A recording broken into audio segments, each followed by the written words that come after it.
안녕하세요.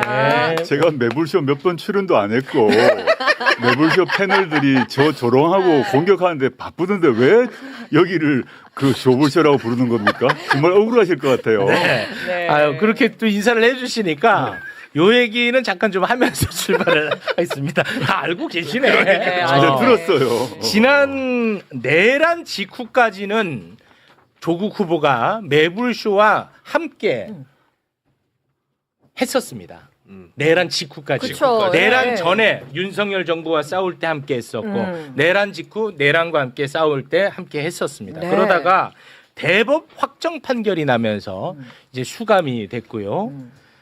그리고 이제 정권이 바뀌었죠. 네. 정권이 바뀌고 사면으로 이제 출소가 됐습니다. 그 이후 단 한 번도 매불쇼에 나온 적이 없어요. 맞아요. 그 그러니까요. 시간이 얼마나 많이 지났습니까? 네. 그리고 오늘 처음 매불쇼에 출연을 했는데 매불쇼는 조불쇼라고 조롱을 받고 있는 그런 신세가 됐는데 제가 네. 소유주인 줄 알았어요. 근데 이 현상에 대해서는 어떻게 생각하고 계십니까? 저는 뭐 담담히 받아들이고요. 아, 그렇습니까? 저는 이제 네. 뭐 이제 이재명 정부의 성공을 바라는 여러분들이 있는데 네. 그분들 중에서 저에 대해서 껄끄럽게 생각한 분이 있으신 것 같고 그런 분들이 일종의 갈라치기를 하는 것 같습니다. 뭐 우리 최욱 씨가 진행하는 거 공평 무사하게 진행하시는데 저에 대해서 약간만 좀 우호적이거나 아, 우호적인 좀 한 적도 없어요. 아니, 네, 한 적도 없어 저는. 오케이. 네. 그런 뉘앙스의 패널이 와서 발언해도 그에 대해서 댓글이 붙고 하는데 저는 과거 그런 경험 많이 했어요. 네. 과거 노무현 정부 때, 문재인 정부 때 그때 우리가 진짜 뭐 노무현이다, 뭐 찐 뭐 문재인이다 이러면서 갈라치기 하는 행태를 많이 봤기 때문에 그냥 네. 담담하게 받아들입니다. 아, 그래요? 농담한 겁니다. 아, 네. 근데 진짜 오랜만에 뵙습니다. 글쎄 말입니다. 와. 네. 네. 지금 평택에서 바로 올라오는 길입니다. 그 마치고 바로 가야 됩니다. 무지하게 바쁘실 텐데 일단 귀한 시간 내서 오셨으니까 그리고 매불쇼에 진짜 그야말로 너무너무 오랜만에 출연을 하셨으니까 일단 인사 한마디 좀 부탁을 드리겠습니다. 안녕하십니까 매불쇼 시청자 여러분 정말 오랜만입니다. 정말 까마득하게 느껴지는데 이렇게 초대해 주셔서 감사드리고요. 지금 평택을에서 재선거가 치러졌기 때문에 제가 뛰고 있습니다. 저희가 민주당에 비해서 조직세가 많이 약합니다만은 제가 뚜벅이 유세를 하면서 하루에 뭐 10,000보, 20,000보 걸으면서 시민들과 만나고 그 마음을 받아서 꼭 3표 차로 당선되고자 합니다. 네. 그 조국 후보님. 예. 조국 후보님이 조국혁신당을 창당할 때 유시민 작가가 매불쇼에서 이런 말을 한 적이 있어요. 창당할 당시였습니다. 민주당하고 싸워서 이기려고 하면 진짜 무조건 질 거다. 그리고 앞으로 선거 기간이 언젠가 또 선거를 또 치러야 되고 그럴 테니까 그때마다 참 힘든 길이 될 거다. 이런 이야기를 했거든요. 유시민 작가님은 저한테도 그런 얘기 많이 하셨고요. 저하고 네. 오랜 친교가 있으니까요. 어린 시절부터. 저는 민주당과 싸우진 않습니다. 항상 연대 단결해왔고 그러나 민주당 후보 또는 민주당의 정책과는 논쟁할 것은 논쟁하고 싸울 것은 싸워야 한다. 그게 이재명 정부의 성공을 바라는 그 마음이고 네. 예컨대 과거 내란 전담 재판부법이라거나 최근에 있었던 공소청 중수청 법안 같은 경우 이란 이안 정부 법안이 잘못됐지 않습니까? 그래서 최종적으로 사만 즉 대통령이 개입해서 정리했지 않습니까? 네. 그때 저와 조국혁신당은 이란 이안이 틀렸다고 얘기했어요. 네. 근데 민주당 상당수 의원들은 침묵하거나 그 일 이안을 옹호했죠. 근데 결과적으로는 저 입장이 맞았잖아요. 그런 네. 걸 가지고 민주당과 싸운다고 하면서 여기를 조불쇼라고 말하는 건 틀린 일이죠. 당사자가 조부셔라고 하니까 이게 또 색다르네요. 네. 제가 그러면 아직 돈 벌어서 인수해야 되나 싶긴 하네요. 자 그러면 그 조국 후보를 향한 뭐 여러 가지 비판과 비난 중에 가장 억울한 거는 뭐고 뭐 다 아실 거 아니에요 당사자니까 가장 억울한 건 뭐고 가장 뼈 아픈 건 뭡니까? 저에 대해서 이제 비난 중에 가장 억울한 것 중에 하나는 네. 뭐 당장 저의 지금 평택을에서 뛰고 계신 김영남 후보가 조국이 주가 조작 세력의 정점이라고 얘기하신 거죠. 과거에. 네, 과거에. 그러다가 요즘에 논란이 되니까 자신은 조국 일가라고 말했을 뿐이라고 말을 바꾸셨는데 그건 방송에 나와 있습니다. 그 만약에 이제 김영남 후보가 자신 있으시면 다음 매불쇼나 등등 방송에 나오셔서 네. 그때 했던 말 그대로 한 번 더 하시면 돼요. 조국은 주가 조작 세력의 정점이다를 그대로 한 번만 더 해주십시오. 바로 법적 문제가 되거든요. 네. 그 본인은 거짓말 안 하시고 문제없다 하셨으니까 그 말 그대로 한번 해주시면 좋겠다 싶고요. 네. 그게 이제 제가- 가장 억울한 비판 중에 하나고. 사모펀드 건으로 제가 도배가 되었고 2019년에 제가 주가 조작 세력의 정점이라고 공격했던 분들이 아주 많았고 저는 주가 조작 세력으로 단 한 번도 기소가 된 적이 없어요. 그리고 일부 공직자윤리법으로 기소됐지만 다 무죄 받았습니다. 그러니까 제 배우자 같은 경우도 주가 조작 혐의로 기소되지 않았습니다. 횡령 다 무죄 났고요. 네. 다른 차명 계좌로 유죄 났거든요. 전 다 알고 있다고 봅니다. 그렇게 네. 말씀하시면 곤란하다 생각하고 네. 그게 자신 있으신 분은 그 말 그대로 나와서 하시면 돼요. 이제부터 네. 선거 기간 시작됐으니까. 네네.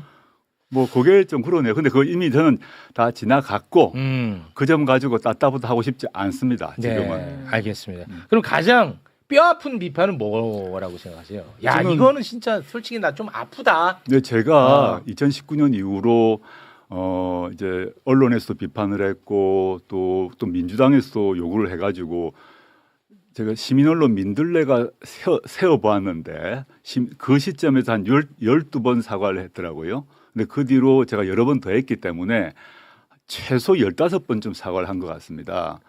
민주당에서도 사과를 요청해서 사과를 했습니다. 당시에. 또 한겨레 신문에서도 사설을 통해서 사과 요청해서 사과를 다 했고요. 그거 다 찾아보시면 됩니다.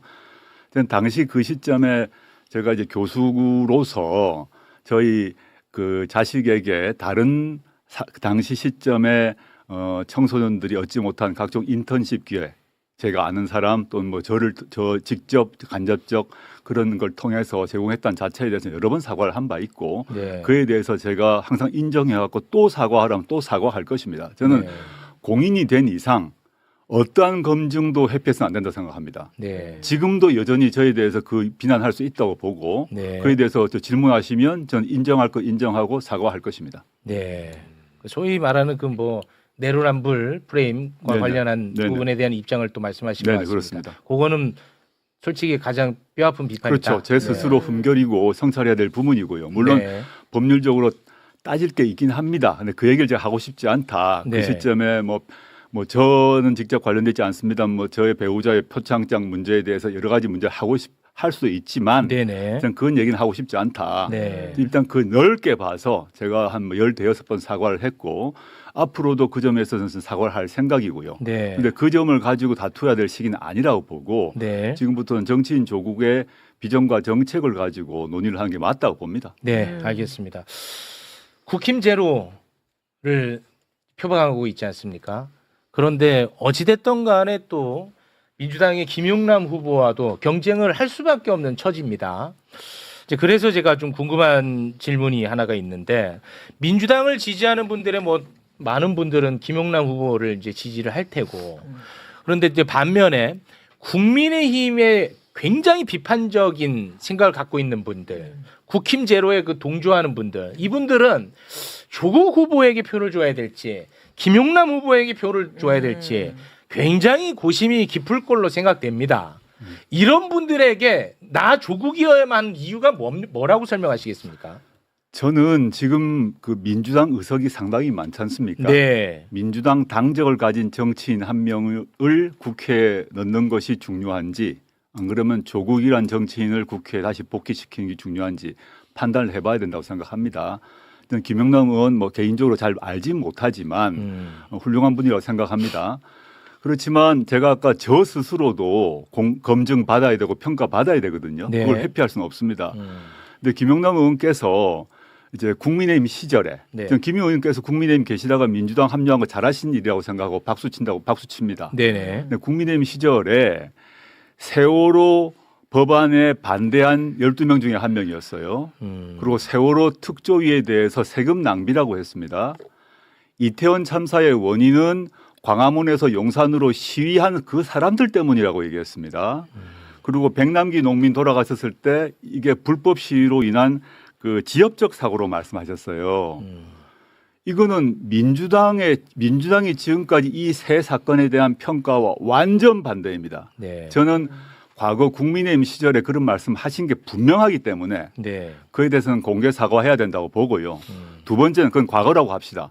자 그러면 말까지 하나만 더. 네. 민주당에 입당하시고 난 뒤가 더 중요하다고 보는데 네. 이분이 민주당에 입당하고 난 뒤에 이 이재명 정부는 검찰 독재 정권을 무너뜨리고 만들어진 정부입니다. 네. 핵심적 시대 과제가 검찰 개혁입니다. 네, 그렇죠. 근데 민주당원이 되고 난 뒤에 예컨대 저희 당의 박은정 의원과 논쟁을 하면서 수사 지휘권, 검사의 수사 지휘권 부활해야 된다고 하셨어요. 그 말은 수사 기소 분리가 아니라 문재인 정부가 이루었던 수사권 조정 그 이전으로 돌아가자고 얘기하셨어요.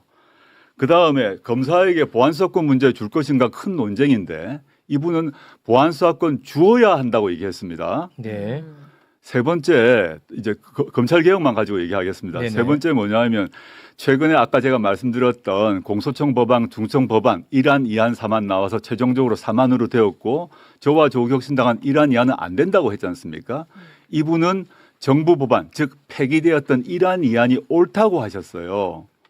이 점은 논쟁을 해야죠. 왜냐? 네. 6.3 선거 이후에 바로 이 검사의 보안수사권 유무를 줄 것인가를 둘러싸고 형소법 196조 개정이 바로 이루어지는데 이분은 보안수사권 주자는 입장이에요. 네. 한 번도 바꾼 적이 없습니다. 네. 그러면 민주당원을 포함하여 민주진보 진영의 유권자분들께서는 향후 진행될 검찰개혁 등 각종 사회개혁에서 어떤 사람이 국회에 들어가는지 맞는지를 판단을 해야죠. 네. 저는 당연히 제가 김영남 후보보다는 훨씬 더 민주당 개혁 노선에 부합한다고 생각합니다. 그거는 뭐 제가 이제 허위 사실을 뭐 얘기하거나 비방이 아니라 지금까지 말한 거는 이분이 지금까지 소신을 가지고 말씀해 오셨던 바입니다. 네네. 그거는 밝혀야 된다. 네. 그걸 가지고 얘기를 해야지. 저는 우리 아까 민주당원 또는 뭐 넓은 의미의 민주진보 진영의 국민들이 많이 계신데 질문을 던져야 한다고 봅니다. 네. 당적이 민주당이면 모든 문제가 사라집니까? 과거의 발언이나 또 현재 소신이 반개혁적이라 하더라도 모든 게 면죄부가 이루어집니까? 또는 당적이 민주당이 아니면 반대의 일이 발생합니까? 전 아니라고 봅니다. 네. 그러면은 아까 이제 말씀하신 것 중에 제가 좀 질문을 좀 드리겠습니다. 예. 김용남 후보의 이제 과거 입장과 관련해서 사과 요구를 하셨는데 사과를 하면 이것에 대해서는 더 이상 이제 문제 삼지 않는 건가요? 저는 이제 과거에 이태원 이런 문제가 그다음에 이제 용산 참사 백남기 네. 농민 같은 경우는 저한테 사과할 일이 아니고요. 아니 그러니까 국민께 사과를 대국민 해야죠. 사과를 만약에 한다면 전 사과할 용기를 발휘하셔야 된다고 봅니다. 네. 그러면 이것과 관련해서는 더 이상 문제 삼지 않는 많죠. 건가요? 그러니까 저는 국민께 사과하고 네. 현재 민주당원이시잖아요. 민주당원에 부합된 행동을 하셔야 되고요. 네. 저희가 사과를 요구한 거는 저한테는 저에게 주가 조작 세력의 정점이라고 한 부분은 제가 국민의힘 시절에 대변인이 있다 보니까 그런 발언 했습니다. 그러면 되는 거 아닙니까? 네. 알겠습니다. 그렇지 않고 나는 틀린 게 없다 이런 말하는 것 좀 과하죠. 네. 그때 제가 국민의힘이 있었기 때문에 그런 말을 했습니다. 그러고 술 넘어가면 되시잖아요. 네. 그것도 안 하고. 알겠습니다. 그건 제가 아니다. 이걸 왜 여쭤보냐면 김용남 후보가 지난번에 매불쇼에 나왔었어요. 네, 나와서 이런 말을 했어요. 네. 나에게 먼저 하지 않으면 나는 이번 선거는 어떤 선거인지 내가 너무 잘 알기 때문에 네거티브 절대 하지 않겠다. 라는 입장을 밝혔기 때문에 저는 가급적이면 좀 아름다운 경쟁으로 마무리했으면 하는 바람에서 확인 차원에서 한번 여쭤본 거였습니다. 저는 체육 네. 앵커 말에 네거티브라는 단어 자체가 잘못됐다고 봅니다. 그건 프레임이거든요. 네네네. 모든 선거는 상대 후보에 대한 검증을 해야 됩니다. 뭐 그렇죠. 네. 검증하지 않고 물론 허위 중상, 그다음에 조작, 흑색 선전 그건 네거티브죠. 네. 그러면 국민의힘 사람들에게 우리 검증 안 합니까? 해야죠. 당연히 하죠. 네.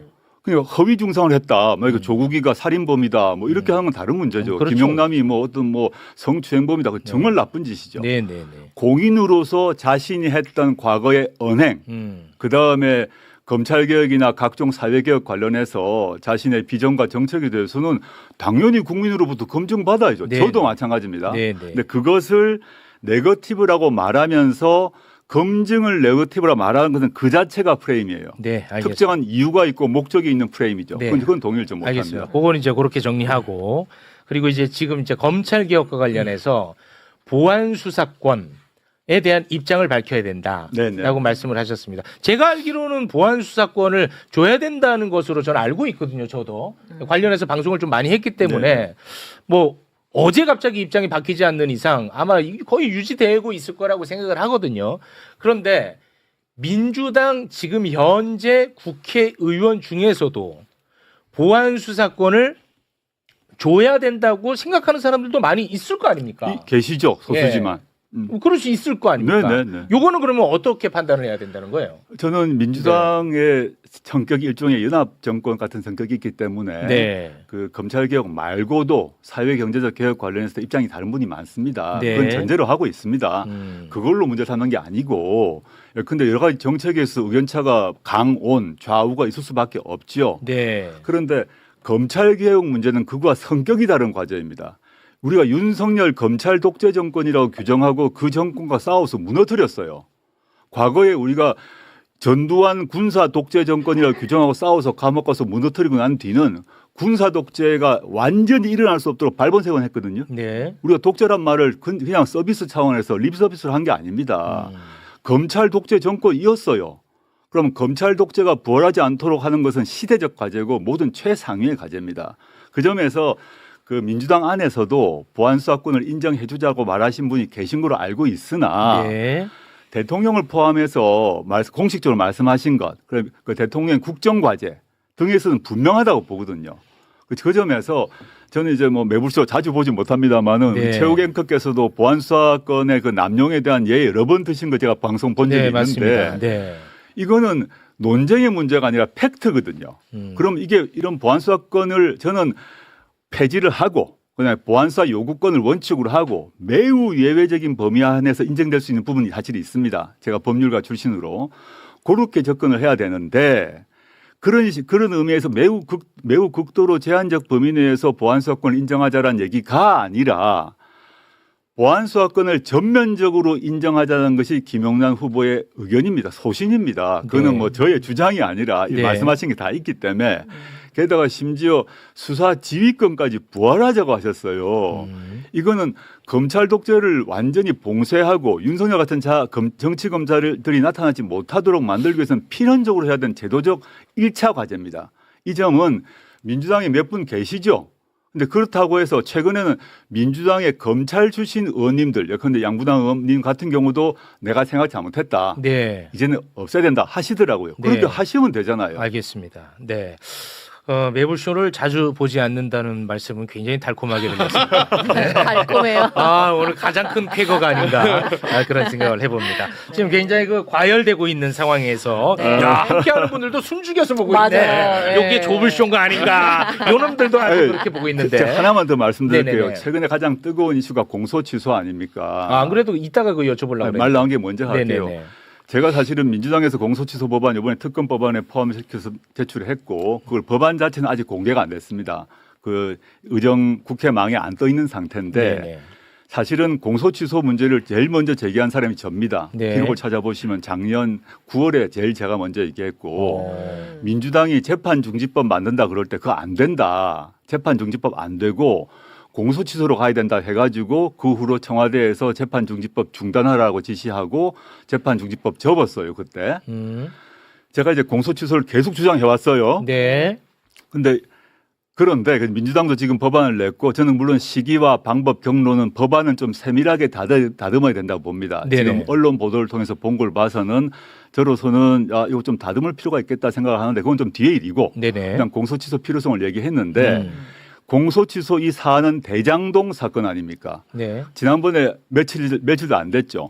국정조사 통해서 각종 조작 다 나왔지 않습니까? 그렇습니다. 그래서 모든 국민이 분노하게 됐고 그렇죠. 과거 이제 50 청문회 비슷하게 분노가 일어나서 했던 것처럼 이 일이 벌어졌어요. 네. 지금도 공소취소의 방법에 대해서 논쟁이 있을 수 있습니다. 이번 특검법 방식이냐 뭐 그건 차치하고. 네네네. 근데 제가 이 말씀 왜 드리냐 하면 김용남 후보께서 대장동 사건을 거론하시면서 당시 과거에 이재명 대통령이 수천억 원의 배임을 했기 때문에 무기징역 받아야 될 사안이라고 말씀하셨거든요. 과거에 물론 네. 이에 대해서도 자기가 판단 잘못했다고 말씀하셔야 됩니다. 지금 침묵하시고 있는데 네. 저는 공인은 특히 선거에 나온 공인은 자신이 과거에 발언 중에 잘못된 건 잘못했습니다. 네. 내가 그때 이래서 이랬습니다. 정리를 하셔야죠. 네. 지금 답을 안 하시잖아요. 이런 질문에 대해서. 이건 네거티브가 아니죠. 지금 가장 최근에는 공소 취소, 좀 더 가까이는 중수청 법안, 공소청 법안, 더 거꾸로 가게 되면 보안 수사권 등등에 있어서 이 민주당 당원이 되시고 난 뒤에 김영남 의원이 밝혀오신 자신의 소신은 네. 저는 이재명 정부의 국정 철학과 맞지 않다고 보고 오히려 제가 일관되게 주장해왔던 보안 수사권 안 된다, 공소 취소해야 된다, 그다음에 중수청 법안, 공소청 법안 이래야 된다는 게 결과적으로 다 보면 이재명 대통령 입장과 맞지 않습니까? 네. 알겠습니다. 이거를 판단하는 것이 맞지 단순히 어떤 사람이 특정 선거 시기에 당적이 A이기 때문에 무조건 옳고 어떤 사람은 그 특정 시기 특정 선거에서 당적이 B이기 때문에 공격하고 그 B가 출연하면 조불쇼가 되는 겁니까? 그 조물쇼 좀 그만하세요. 네. 그런데 이런 측면은 또 있을 수 있잖아요. 그러니까 제가 뭐 반론을 제기하자는 건 아니고 예를 들어서 이게 정당이 중요한 이유는 뭐냐면 내가 이런 생각을 갖고 있다가 당을 옮겨서 이런 정당이 오면 그 정당을 거스를 수 없는 측면이 있지 않습니까? 이제 그래서 당을 옮겨서 과거에 했던 발언 일일이 다 그걸 설명하기가 또 쉽지 않을 테고 그래서 당을 옮겨서 이 정당과 함께하는 노선으로 가겠다는 거 아니겠습니까? 그 자체가 그렇게 봐줄 측면은 없을까요? 전 그렇게 봐주고 싶은 것은 참 선의를 너무 가지고 선해다. 해주신다고 생각하고요. 네. 저는 많은 정치인들 당적 옮길 수 있다고 생각합니다. 그리고 특히 이제 국민의힘 계열 또는 보수 정치인들이 반대쪽 진보 또는 민주 진영으로 옮겨오는 거 환영해야 된다고 봅니다. 네. 그거 당연한 거죠. 아직도 윤어겐 하는 애들보다 정신 나갔기 그런 애들 때문에 다 이쪽으로 오는 게 저는 낫죠. 소멸돼야 할 네. 정당이기 때문에 그렇습니다. 민주당이든 어디든 오는 게 맞고 네. 환영해야 된다고 봅니다. 그거하고 제가 좀 과한지 모르겠습니다만은 과거 우리 독립운동 하셔서 훈장 받으신 분들 중에서 유공자분들 중에서 출발은 친일파가 계셨어요. 친일파다가 안 된다 해서 독립운동 하시고 지금 우리 다 독립운동 유공자 분이 계십니다. 그거 좋은 일 아닙니까? 네. 좋은 일이죠. 좋은 일이죠. 근데 그 사람 보고 너 옛날에 친일은 이런 얘기 안 합니다. 근데 그분들은 친일을 하다가 독립운동으로 넘어올 때 자기가 이거 잘못했습니다. 그리고 앞으로 이렇게 하겠습니다. 라고 다 했어요. 네. 그게 너무 당연하다. 이게 일반 사인은 네, 보통 네. 시민은 이제 내가 A 정당 지지하다가 B 정당 지지하고 얼마든지 바꿀 수가 있습니다. 네. 그것도 비난할 수 없는데 알겠습니다. 공인은 그렇게 해서는 안 된다. 공인은 공적 발언과 공적을 행동을 하고 네. 그에 대해서 잘못했으면 잘못했다 하고 네네. 그다음에 그걸 가지고 논쟁해야 민주주의가 발달하는 거 아닙니까? 네. 그냥 두루뭉실 넘어갈 수는 없죠. 알겠습니다. 그 팩트의 문제와 정치 노선의 문제는 구별을 해야 된다고 보는데요. 과거에 저는 타당에 있더라도 실제로 이태원 참사라든가 세월호 이런 것에 대해서 황당무계한 이야기한 거는 썩고 대제해야 되는 거예요. 네네. 정치인이 당적을 바꿨다고 해서 그런 일륜적인 것에 대한 시각의 행위가 바뀌지 않는 겁니다. 그건 이제 보편적 저는 이 부분에 가치니까. 대해서는 김용남 의원이든 네. 전에 지적하셨던 이모 의원이든 이거 끝까지 정치인은 상처처럼 따라가는 거예요. 네. 이거 끝까지 사과해야 되는 부분이라는 거고 네네. 그다음에 이제 대표님 말씀하신 분 중에 검찰 개혁 부분에 이런 부분들은 이제 노선의 차이니까 이거는 이제 김용남 의원하고 이제 대표님하고 또 생각이 다를 수 해야 될 있고. 부분이다. 저는 그렇게 생각 다를 수 보여지고요. 있고 거기에 따라서 투표를 또 달리하면 되는 거고. 그렇죠. 네, 네. 그렇죠. 저는 정당은 동의합니다. 이제 말씀에 어쨌든 동의합니다. 이제 정당은 당의 결사체이기 때문에 네. 김용남 의원이 민주당 소속이기 때문에 음. 기존에 있었던 것들 버리고 네. 버리는 절차를 본인도 거쳐야 되고 민주당 의견에 따라야 되는 거고 그리고 또 저 같은 경우는 이제 민주당 당적이 있으니까 이제 김용남 의원을 지지를 하는 거고 그렇게 이제 그런 순서로 봐야 되고 당연하죠. 이제 대표님께 드리고 싶은 이야기는 이거예요. 대표님 이야기를 들어보면은 사실은 대표님은 그냥 지금 민주당에 오셔야 돼요. 예? 왜냐하면은 이재명 정부의 성공이라든가 민주당 내의 이른바 검찰개혁 노선, 사법개혁 노선에 대해서 잘못된 판단들을 하고 계신 분들에 대한 견제, 논쟁 이런 것들을 지금 상생적으로 하시겠다는 취지를 말씀하셨지 않습니까? 네. 그건 같은 당인 거예요, 사실은. 그거 어떻게 가는 거예요, 민주당? 넓게 봐서 네. 민주당과 조국혁신당이 넓은 민주진보 진영의 큰 지붕 안에 사실 있죠. 합당이 그만해. 그렇죠. 다음에. 아니. 아우, 나 이 힘들어. 말씀을 해야 될 것 같습니다. 근데 지금 이제 우리 뭐 박평론가님 말과 말고 별도로 그렇게 말씀하신 중에 일부가 합당을 정청래법 합당 제안하셨잖아요. 근데 합당이 아예 논의도 진행되지 않고 민주당 내부의 분란 속에서 끝났지 않습니까? 그때 그런 말씀하시는 분들이 합당을 반대하셨잖아요. 합당 논의로 그만해요. 그때는 합당을 반대해놓고 제가 이제 그때는 합당을 반대해놓고 지금은 대통령의 조국은 이제 민주당답다라고 말씀이라든가 얘기하시는 거죠. 대통령의 말씀이나 흐름을 말씀드리는 거예요. 교수님. 조건이라든가 논쟁해야 될 거리 없는 합당인 거예요, 사실은. 네, 그러니까 저는 이 말씀입니다. 합당 끝났고 앞으로 6.3 이후에 8월 전대를 앞두고 민주당에서 합당 논의가 나올 거라고 저는 예상합니다. 그러면 또 이제 갈등이 되는 거예요. 예, 제 말은 그래서 교수님, 나 좀 살려줘 있어. 아니 그러니까 아니, 이제 제가 이거는 짚어야 되는 게 아니, 저도 이제 합당 반대론자로 몰려 있는데 합당 반대론자가 아니라 다른 게 없는데 뭘 특별히 해야 될 게 없고 조건을 걸어서 토론할 거리가 없는 거예요. 우리 뭐 특정인을 말씀해서가 아니라 그 네. 시점을 돌아보면 아이고. 그 시점에는 절대 조국은 빨갱이다, 토지 공개념 빨갱이다 아유, 하면서 그게. 합당 반대를 하신 그렇게 분들이 반대하신 분들 이상한 분들이 그래.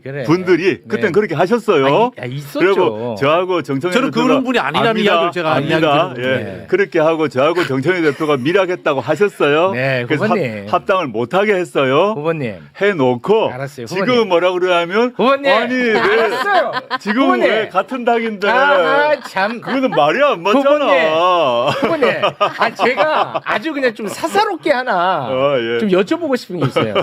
후보님이 뭐 기분 나쁠 수 있는데 괜찮습니다. 이런 세간의 평가가 있어서 제가 드리는데 예. 후보님은 후보님에 대한 비판을 뭐 물론 누구나가 내 비판하면 다 싫지. 근데 유독 거기에 대해서 조금 더 불편해하신다라는 의견들이 좀 존재하더라고. 예를 들어서 뭐 그런 주장할 수 있죠. 그러니까 예, 예를 예, 들어서 예. 뭐 과거에 뭐 같은 생각을 하고 같은 길을 가던 사람들도 조금 비판하면 뭐 SNS 친구를 뭐 끊는다든지 뭐 그런 이제 여론이 좀 존재하더라고요. 오신다고 해서 막 여론 취합을 좀 해봤는데 거기에 대한 평가는 어떤? 좀 기억이 예. 없습니다. 네. 제가 SNS 친구 끊은 사람은 저에 대해서 허위 주장을 올린 분들은 허위 끊었습니다. 주장. 네. 그리고 저나 저희 가족에 대해서 입에 담을 수 없는 말을 한 분들 이제 그분들과 친구를 맺어야 됩니까? 제가 왜 그렇게 살아야 되죠? 그렇지는 않다는 예, 거군요. 아무튼. 물론 저에 대해서 비판하는 걸 좋아하는 사람은 아무도 없는데 없죠. 제가 아까도 말씀드렸습니다마는 제가 2019년 이후에 뭐 우리나라에서 비판의 양으로 봐서는 네. 아마 1등, 2등 그건 다를 맞습니다. 정도로 받았고요. 네. 그래가지고 그 비판한 분들에게 사적으로 해코지하거나 네. 비난한 적은 한 번도 없습니다. 그건 제가 공인으로 감당해야 하기 때문이에요. 네. 법무부 장관으로 후보로 감당했고 지금도 마찬가지고요. 네. 근데 그걸 가지고 뭐 우리 뭐 꽁황이니 우리 박 교수님한테 제가 뭐라 한 적이 있습니까? 저는 뭐 그런 네. 공공에서 비판한 적이 알겠습니다. 없습니다. 지금 이제 너무 뜨거워져가지고 네. 잠깐 좀 민심 잠깐 좀 살펴보고 가도록 하겠습니다. 일단은 평택을 재선거 후보자 얼굴부터 잠깐 쓱 한번 볼까요? 요렇게 이제 좀 어마어마합니다, 진짜. 네, 진짜 와, 여기가. 치열하다. 예. 진짜 요 하나만 잠깐 요렇게까지 어마어마한 경쟁 구도가 될 걸로 생각을 하셨습니까, 후보님? 와, 이거는 진짜 엄청나거든요. 저는 뭐 볼 때. 제가 그 뛰어들기 전에 김영남 후보는 결정하시기 전이었지만 유이동 후보가 될 거라고 생각을 했고 원래 저부터 뭐 5파전 된다고 상정하고 뛰어들었고 제가 출마 선언하기 전에도 다자구도 하에서 3% 이기겠다는 말을 여러 번 했습니다. 그래서 네. 저 구도는 전제된 것입니다. 알겠습니다. 자, 그럼 민심 한번 좀 살펴보죠. 조 대표님, 예, 위험 요인부터 들으시겠습니까? 아니면 기회 요인부터 뭐 들으시겠습니까? 마음 편하게 하십시오. 지금 옆에 계시니까 좋은 소식부터. 편하게 하십시오. 5페이지를 보시면은 자, 좋은 소식. 네, 인천일보가 이제 여론조사 한길리서치에 의뢰한 겁니다. 여기에 보시면은 5페이지에 보시면 범여권 단일고 적합도에서 조국 대표님이 김영남 의원님을 소폭 오차범위 내에서 앞서는 그런 결과가 나왔습니다. 아, 이건 단일 후보 적합도? 네네. 단일 후보 적합 범여권. 만약에 이제 1대1 구도가 될 경우에는 보수도 단일화해야 되고 진보도 단일화해야 되니까 네. 이런 긍정적인 소식을 먼저 전해드리고 이제 네. 약간은 이제 아픈 소식일 수 있는데 좀 아픈 소식. 바로 4페이지에 보시면은 전체 다자 구도에서는 김영남 후보가 조금 앞서기 예, 시작했습니다. 예, 결과가 맞습니다. 나타났습니다. 차이가 많이 났네. 왜냐하면 민주당 지지율이 이 지역에서 이제 높잖아요. 아무래도 네. 조국혁신당보다는 당 지지율에서 좀 차이가 나기 때문에 네. 이게 이제 5월 1, 2일 조사한 거고 그 전에 조사한 내용은 뉴스토마토, 미디어토마토 조사인데 이 조사에서는 격차가 이제 그보다는 좀 작습니다. 김영남 후보가 28.8%, 그다음에 유희동 후보가 22.5%, 조국 후보님이 거의 비슷한 22.2%, 적극 투표층에서는 조국 대표님이 이제 2위로 조금 더 올라가는 모습이었고요. 네. 그 이전 조사에서는 조국 대표님 좀 앞서는 조사도 있었는데 호칭을 좀 후보로 부탁드릴게요. 네, 조국 후보님. 네. 그래서 초반에는 조국 후보님이 이제 오차범위 내에서 뭐 1위를 달리는 조사들이 있었고 이제 점점 김영남 후보 확정이 되면서 일종의 컨벤션 효과, 그다음에 민주당 지지율 또 없고 김영남 후보님이 또 달리다 보니까 최근 들어서는 조금 상승했다. 근데 이제 범 여권 단일 후보 적합도에서는 조국 후보님이 또 오차범위 내에서 앞서는 조사 결과도 있었다. 네. 이런 소식을 전해드립니다. 어떻습니까? 민심을 보셨는데요. 저는 이제 여러 언론에서 비슷한 질문을 하던데요. 최근에 뭐 제가 오차범위 안에서 1등한 것도 있고 뭐 2등한 것도 있는데 이게 사실은 우리 뭐 이택수 대표님 너무 잘 아시겠습니다만 이 시점에 여론조사가 별 의미가 없습니다. 지는 사람들이 꼭 이런 얘기합니다. 아니, 두고 보시죠. 어. 한 달쯤 뒤에 여론조사가 중요하다고 저는 생각을 하고 있고요. 네. 왜냐하면 지금은 이제 김영남 후보가 최근에 확정되면서 민주당 그 당원들의 결집이 높아지고 있고요. 네. 그리고 또 물론 그 전에 민주당에 대한 강한 지지율 이게 이제 일종의 그 밴드웨건 효과 이런 걸 받고 있다고 보이고. 그리고 조국혁신당은 조직세가 뭐 민주당에 비해서 한 10분의 1밖에 안 되거든요. 네. 그래서 뭐 응답률 등에 있어서도 비교가 할 수가 없다고 생각합니다. 근데 저는 이제 그 제가 그 뚜벅이 유세를 한 지 한 뭐 2, 3주밖에 안 됐는데 저는 뭐 김영남 후보보다 먼저 왔지 않습니까? 그렇죠. 먼저 평택에 와서 뛰고 있는데 매일매일 이 민심의 역동적 변화가 느껴집니다. 지금 제가 좀 과장해서가 아니라 네. 그 전까지는 제가 뛰어들기 전까지는 평택을은 조용한 정치 구도였어요. 그런데 제가 뛰어들면서 이 민심이 요동치는 걸 느끼고 평택이 아주 넓은 땅입니다. 거기서 도시지역 고덕 도시지역부터 해서 서쪽에 서평택의 약간 농촌 지역까지 정말 제가 경로당을 찾아갔는데 한 80대 어르신이 저에 대한 얘기를 막 하시면서 다 하시더라고요. 이 도시지역 말고도. 그러면서 논쟁도 하시고 그 경로당 작은 데서 누가 좋아 논쟁을 하신다는 겁니다. 네. 저는 이제 겨우 시작이고 현재 여론조사는 응답률로 생각하게 되면 민주당 지지율이 당연히 높기 때문에 민주당은 예컨대 시장도 현직 시장 후보들이 여러 명 계시고 현직 시의원, 도의원, 예비 후보도 많이 계세요. 조직들이 있어가지고 전화를 잘 받게 되고 저희는 몇 명이 없어요. 네. 그런데 저는 궁극적으로는 이게 큰 판이 바뀔 것이라 보는데 저는 황교안 또는 유이동 이런 사람들은 쭉 빠질 거라 봅니다. 현장에서 보면 네. 우리 아까 이게 유이동 후보 나옵니다마는 현장에서 보수라고 얘기하시는 분들 또 국민의힘 찍었다고 하시고 또 평택 토박이라고 하시는 분들이 뭐라고 하시냐 하면 난 지금까지 유이동 찍었어. 그런데 3선 그분이 재보궐선거로 1선을 했기 때문에 3선 10년을 해줬는데 해놓은 게 없어. 나 절대 유이동 안 찍어 이러세요. 여러 명 들었습니다. 네. 그리고 황교안 같은 경우는 저는 올해 뭐 그렇게 주변 곧 빠질 거라고 봅니다. 알겠습니다. 저는 유이동에 대해서는 큰 의미가 없고 제가 유이동을 빠지게 만들 것이고 유이동이 빠지는 만큼 그것이 어디로 갈 것인가 훨씬 중요할 것이라고 알겠습니다. 보고 이제 시작입니다. 네. 후보님 시간이 없어가지고 예. 짧게 질문 딱 2개만 드리면서 네네, 마무리를 짓겠습니다. 짧게 답해 주세요. 짧게. 이거는 뭐 김용남 후보에게도 드렸던 질문인데 어찌됐든 저의 최대 관심사는 평택 의뢰한에서 유이동 후보를 막는 것입니다. 저는 그렇습니다. 네네. 그래서 이제 드리는 질문입니다. 나 조국 후보는 무조건 단일화만큼은 꼭 하겠다. 또는 나는 무조건 단일화만큼은 안 하겠다. 이런 생각은 없으신 거죠?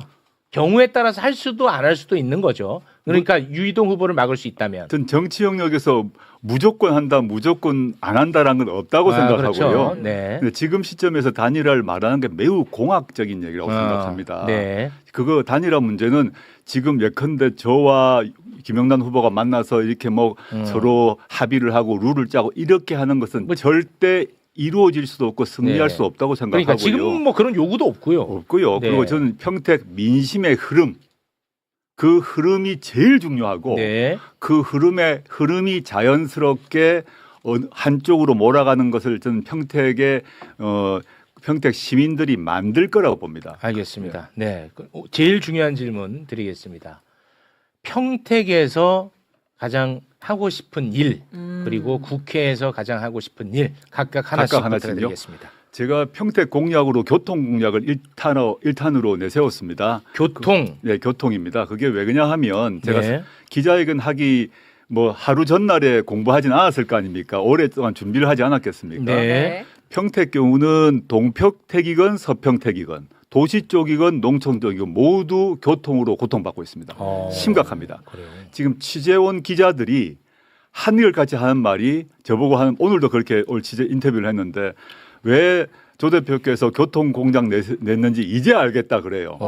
이제 서울에 계신 분들은 평택 그러면 수도권이고 경기도고 그래서 교통 괜찮다고 생각하는데 와보면 두 가지로 말씀드리겠습니다. 동쪽 고덕쪽 같은 경우는 거긴 평균 연령이 한 40세 젊은 부부들이 많이 살고 삼성전자가 와 있고 거기를 통해서 미군들이 들어와서 팽성으로 내려가거든요. 근데 KTX가 없습니다.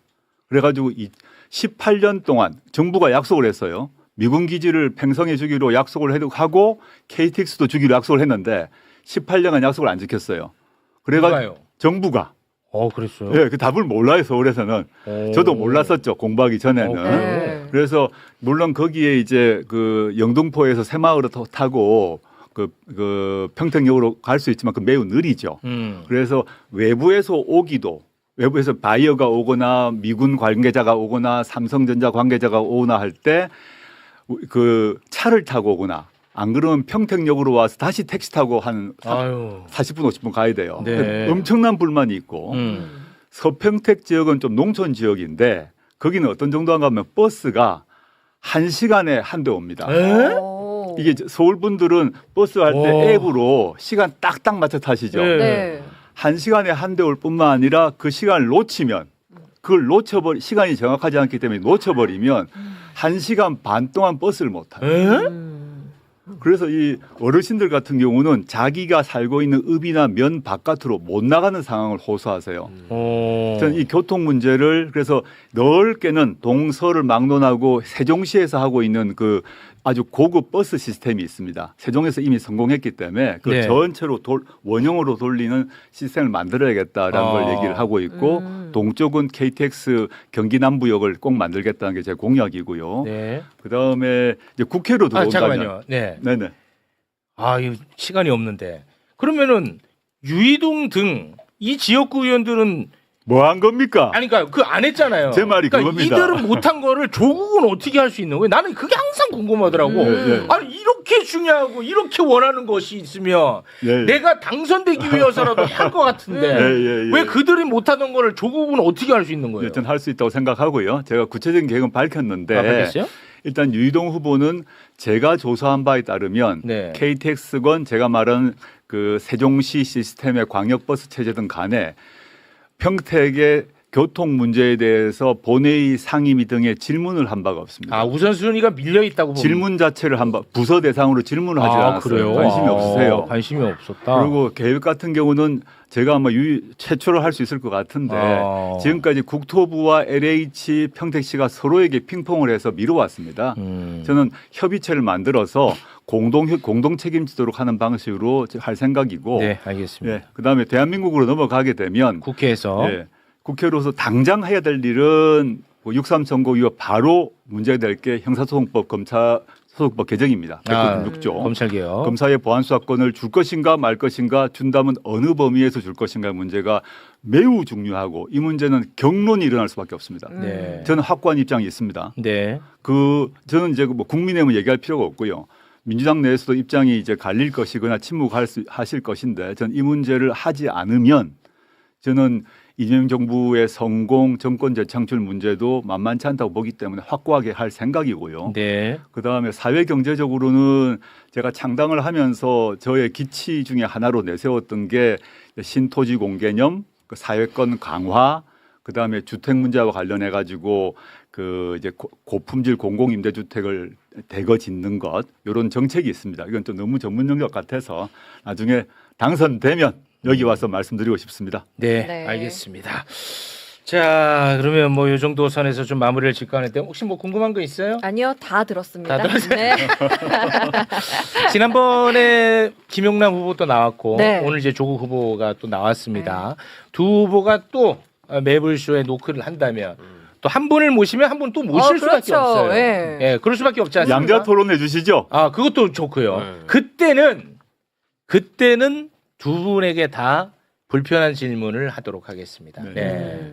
고맙습니다. 네. 저는 최대한 좀 세상에 그렇게 그럴 수는 없겠지만 최대한 으쌰 경쟁 요거를 좀 원하는데 네. 그것도 그럴 수는 없겠죠. 하나만 말씀드릴게요. 네. 단일화 이야기 안 하셔도 돼요. 지금 평택이 한국 사회의 유권자 지형에서 정말 저는 근본적이고 좋은 변화를 만들어주고 있다라고 봅니다. 제 생각에는 조국 후보와 김용남 후보가 끝까지 1, 2를 다툴 가능성이 높기 때문에 네. 단일화 이야기 안 해도 됩니다. 네, 알겠습니다. 실제로 뭐 지금은 단일화 요구도 없어요. 네. 실제 알겠습니다. 자, 오늘은 여기서 좀 마무리를 지을까 하는데요. 오늘은 뭐 조불쇼 얘기는 없겠지. 오늘 뭐 그럴 게 없잖아. 그래도 공격할 것 같은데. 근데 내가 또 이렇게 하면서도 네. 약간 또 좀 미안한 느낌도 있어요. 저를 출연 네. 이제 뭐 진짜 엄청나게 오랜만에 출연시켜 주셨는데 네. 또 조불쇼 공격하면 또 출연 안 시켜줄 거 아닙니까? 아니, 뭐 그렇게 뭐 사사롭게 하지는 않는데 네. 뭐 조불쇼를 내가 아니라고 하면 뭐 마치 그 조국 혁신당이나 조국 대표가 무슨 뭐 세상에 절대 악도 아닌데 내가 막 그래서 그런 게 아니에요. 예, 예. 예, 이거 이런 해명도 내가 해야 되는지 모르겠는데 그런데- 그게 아니라 네. 관계가 없으니까 없다고 하는 거야. 그냥. 그런데도 불구하고 놀랍게도 조부쇼라고. 조불쇼가 또 뭐. 아이고. 놀랍게도. 네, 알겠습니다. 아유. 자, 1부는 여기서 좀 마무리를 짓도록 하겠습니다. 오늘 2부, 3부 아주 또 꽉 채워져 있습니다. 맞아요. 여러분 2부, 3부 끝까지 함께 해주시기 바라겠습니다. 함께 해주신 네 분과는 여기서 인사 나누겠습니다. 네 분 대단히 고맙습니다. 감사합니다.